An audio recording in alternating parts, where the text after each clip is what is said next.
we see quite a few different species. We have a big swine population that we see, so pigs.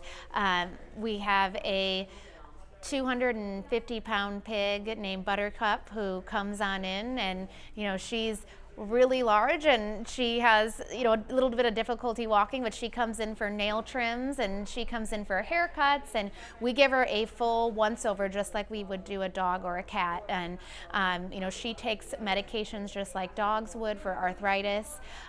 We see a lot of parrots, so a lot of really large birds, whether they've torn a feather or they're just like a dog or cat, they may have some diarrhea or they haven't been eating very well. We'll see them.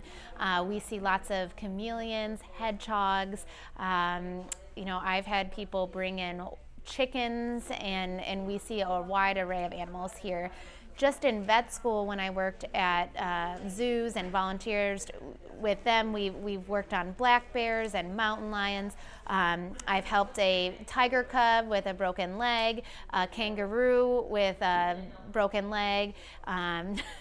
We've done camels. We've done acupuncture on camels. I've helped give an elephant an enema, which doesn't sound very wonderful, but worked with many, many different animals. So, and in vet school, you'll get a wide range of experiences with a lot of different species, and you'd be surprised. There are a lot of people that own very exotic animals. We've had people call and say, I own a monkey, or can I bring my monkey in? And, very interesting species. So I would be prepared, for anything.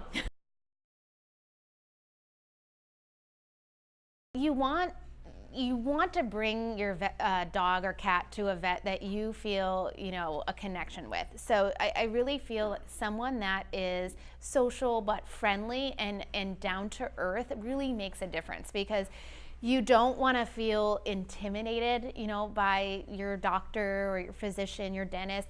You want to have a good relationship with them, and they're trusting you with a lot of times with, essentially their child, their fur baby, and so you really want to make them feel at home. And so really just being good natured, down to earth, and just leveling with them on just a normal, friendly basis really goes a long way. And I think, like I always tell vet students, just treat people with the golden rule, do as you would as, they would to you, because it really goes a long way. And so if I could say anything, being down to earth is really the biggest thing, and knowing that you're going to encounter all different personality types, and that can be challenging at times, but always kind of keeping a calm and collected appearance, although you might have different thoughts inside, as long as you kind of portray, this kind of calm and ease, and you really,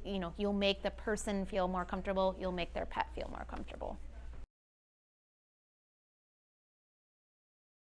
My dad gave me a lot of tips.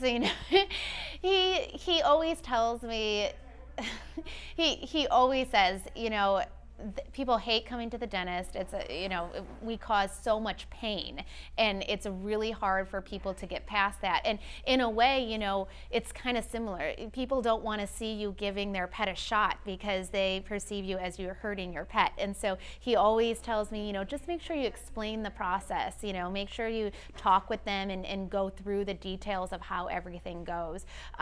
So that way they'll feel more comfortable. And the other thing is, just the fact that finances really do come into play. And I feel like dentistry is very similar in that a lot of people don't have insurance. It's the same thing here. And so you kind of have to anticipate that, it's going to be costly, and that there's going to be financial struggles for a lot of people. And so being able to work with them, the one thing that I see a little bit different than human medicine is, when I go to the doctor, they want to run lab work, they want to run x-rays and things like that. But here, things are pretty expensive since there's not insurance. Just taking them in steps, well, maybe today, we're just going to do lab work. We'll see what we can find out from that. That way the clients don't feel like they're overburdened. So I think that's really important, just to take things in steps and not overwhelm anyone. The biggest thing is everyone thinks that we just work on puppies and kittens. And when I went to vet school, or when I was interested in vet school, I should say, I was still pre-veterinary studies, I went into vet school to talk to their admissions department, and they gave me a handout that said, veterinary medicine, it's more than puppies and kittens, because they want you to know that's not what it is. You know, it is really dealing with clients, and you know, you're seeing a lot of sick pets, and the puppies and kittens, while it's so fun to have them, they're kind of few and far between, and at least the healthy ones. And so it's really about working with the clients. And I think that's the biggest thing is people say, I'm going to go into veterinary medicine because I don't like working with people. Well, you almost have to work more so with the people, you know, the pets are the easy part. The other one I would say is that vets are just in it for the money. I've heard that several times. The salary is not great. You know, if you are, I mean, if you are on salary or if you are on commission, it is, and I mean that in comparison to a physician, it is so much lower, you know, and combat that with the fact that you have over $100,000 worth of loans potentially that you're going to pay off for the rest of your life. You know, you are not in it for the money, clearly. So that is another big one. People realize how emotional the job can be. And so, you know, when you watch Discovery Channel, you watch Animal Planet, you know, you're seeing them doing all the surgeries and everything like that. Well, you're not seeing that some of those pets, you know, don't do well, you know, and there is a lot of grieving that goes on. You know, a lot of these patients are my longtime patients, and their clients are like family to me. And so when a pet, you know, is put down, you know, I carry that with me. And so, you know, and sometimes that adds up, you know, on an emergency, if a pet's, you know, really, really sick, or that there's not a lot of money, you could end up doing like 5-6 euthanasias a day. And that really, you know, you take that home with you. And while you know you did the best thing, it can really make you feel really down inside. And so that is a really, really hard thing, is that, you know, it is a very emotional position. And, you know, and there is all the very similar client communications. You know, sometimes, you know, you do get yelled at by a client because, you know, they think you're overcharging them, and you just want to be like, listen, I don't make the fees, you know, or, you know, and this is what it actually costs. We're actually undercharging you, you know, we're trying to help you. And so there are a lot of struggles with that.